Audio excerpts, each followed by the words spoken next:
Nous recevons sur Savoie News aujourd'hui Savoie Expo, cultiver l'optimisme, c'est la carte que j'ai reçue. Merci Pascal, merci Stéphane pour ce petit envoi collectif, j'imagine. Alors comment cultiver l'optimisme quand on est dans l'événementiel? C'est la question qu'on va peut-être se poser. Et il faut rappeler que Savoie Expo, c'est plus de 60 événements par an. Donc Stéphane, c'est plus d'un événement par semaine finalement. C'est exactement ça, c'est vrai que c'est 60 événements, alors ça va du grand public aux professionnels, du privé aux conventions d'entreprise, au salon, mais c'est en effet une activité qui perdure maintenant quasiment toute l'année, on va dire à part la période d'été, juillet-août, qui n'est pas propice bien entendu pour accueillir des événements. Pascal Barcella, vous êtes un dynamiseur du territoire finalement. Oui, effectivement, je nous considère comme un acteur économique déterminant du territoire. Chacun de nos événements attire effectivement un grand nombre de visiteurs. Ce sont les événements grand public que tout le monde connaît, mais Stéphane l'a dit, 70 événements par an au parc.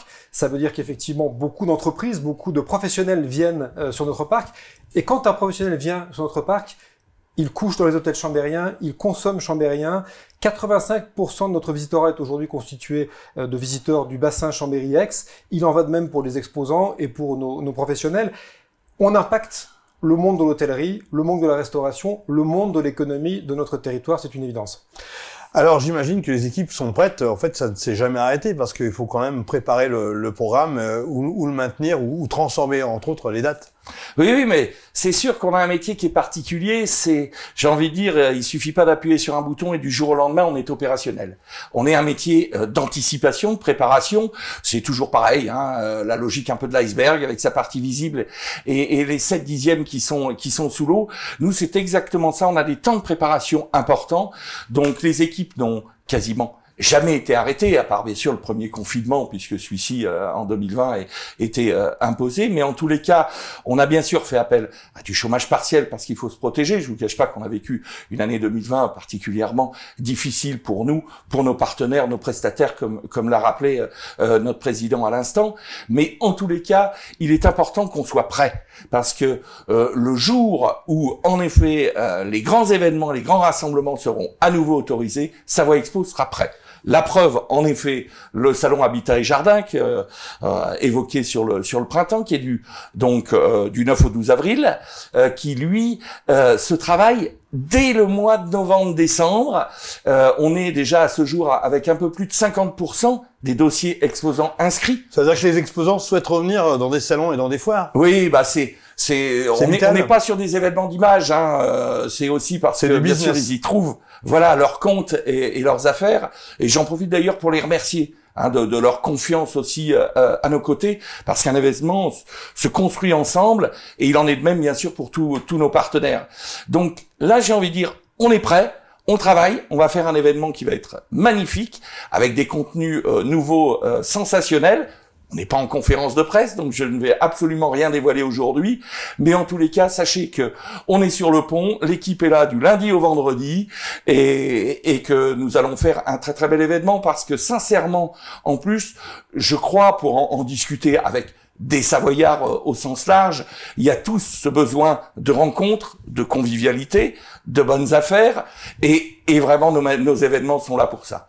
Savoie Expo, c'est bien sûr de nombreuses entreprises qui se greffent pour réserver un lieu, pour organiser leurs événements. Là aussi, tout le monde est dans l'attentisme pour repartir et réaliser son business B2B, si je puis dire. Alors c'est vrai que Savoie Expo, c'est les événements de Savoie Expo que tout le monde connaît, nos salons grand public, nos salons professionnels, ceux qui sont organisés chaque année sur le parc par Savoie Expo, c'est aussi des salons attendus, des congrès attendus, et là ce sont effectivement des organisateurs du monde de l'économie qui viennent et qui nous abordent.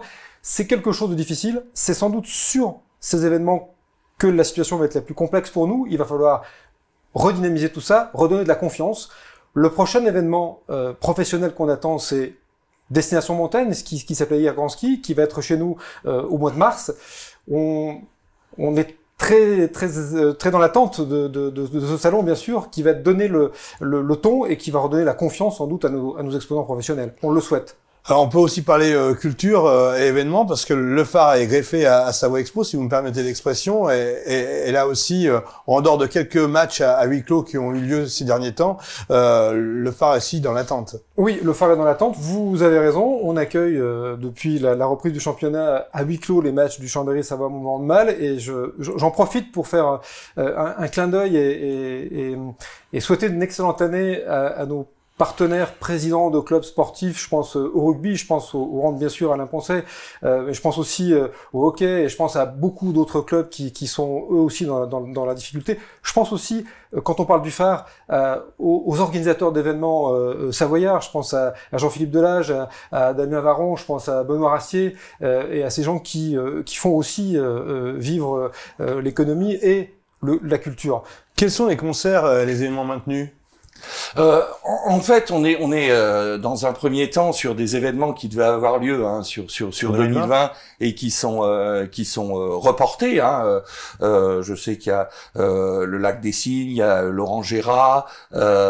Alors, était programmé Texas aussi, là c'est plus compliqué parce qu'on rentre dans une tournée internationale, donc c'est encore plus compliqué pour le reste. Vous parlez de la vaccination, vous pensez que c'est une des solutions qui permettra à l'événementiel de repartir sans rentrer dans la polémique qu'on peut entendre parfois aujourd'hui? Alors sans aucune polémique, je crois qu'on est tous convaincus que la vaccination relancera l'économie en général et donc le monde de l'événementiel aussi. Aujourd'hui, faire cohabiter des gens dans le cadre qu'on connaît tous devant une scène ou dans nos manifestations, sans vaccination, ça va être très compliqué. Donc on sait qu'effectivement, en tous les cas, j'en suis convaincu, la vaccination est sans doute une grosse partie de la solution.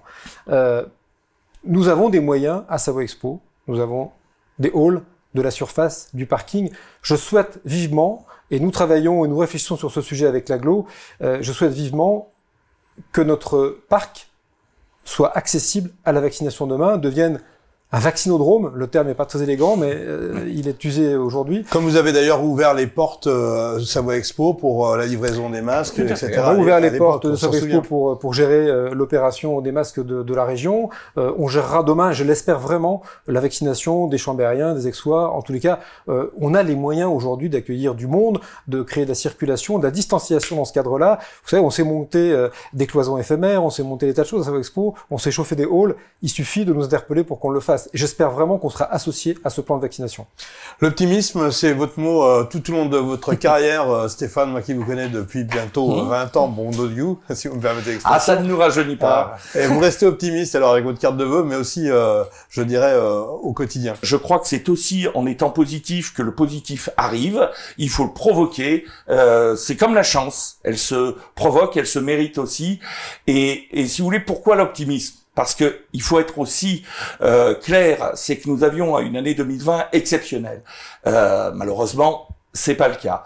Des événements qui n'ont pas eu lieu, mais pour beaucoup qui sont reportés. Ça veut dire que c'est pas de la perte sèche, simplement c'est du décalage, ce qui n'est pas facile pour une entreprise, question trésorerie ou autre.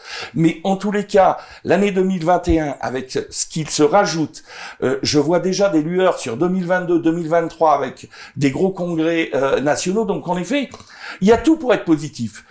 Qu'on soit vacciné et qu'on puisse en profiter. Et de toutes les manières, nous dynamiserons le territoire comme c'est notre mission. On structure le territoire, on structure l'Aglo. On sait, parce qu'on fait tous ces efforts, que l'Aglo, le département et la région seront sans doute derrière nous quand on va les solliciter. Optimiste, oui, parce que c'est une affaire d'équipe. C'est une affaire de territoire. Le parc, le phare sont des outils qui sont utilisés aujourd'hui à destination du citoyen. Et je sais que je peux compter sur des gens autour de moi pour m'aider et pour nous aider à permettre à notre équipe de travailler. Je veux dire que on est une équipe juste exceptionnelle à Savoie Expo. Vous savez, Savoie Expo, c'est une équipe de 17 personnes. C'est une toute petite équipe qui réalise des prouesses au quotidien. Vraiment, ce que je souhaite aujourd'hui, c'est garder cette équipe intacte pour que quand nous allons repartir, nos savoir-faire, nos compétences soient là, qu'elles soient à disposition de nos exposants, de nos clients, et qu'on puisse repartir avec l'optimisme que tout le monde connaît de directeur. Et je le salue pour cet optimisme et pour cette positivité. Merci messieurs, bien meilleurs vœux pour 2021 et à très bientôt. Merci Laurent, et une bonne et heureuse année à tous nos partenaires, prestataires et à tous les Savoyards qui viennent visiter nos événements aussi, parce que du coup, j'ai envie de dire, Pascal, malheureusement, on a l'habitude de faire aussi une belle rencontre pour nos vœux. Et de trinquer pendant les vœux. Et là, malheureusement, on pourra pas le faire. Donc, un grand merci aussi pour nous donner l'opportunité, je trouve, de souhaiter une bonne année à l'ensemble des Savoyards qui sont près de nous. Vous êtes ici chez vous, comme on se sent aussi très bien chez vous. À bientôt.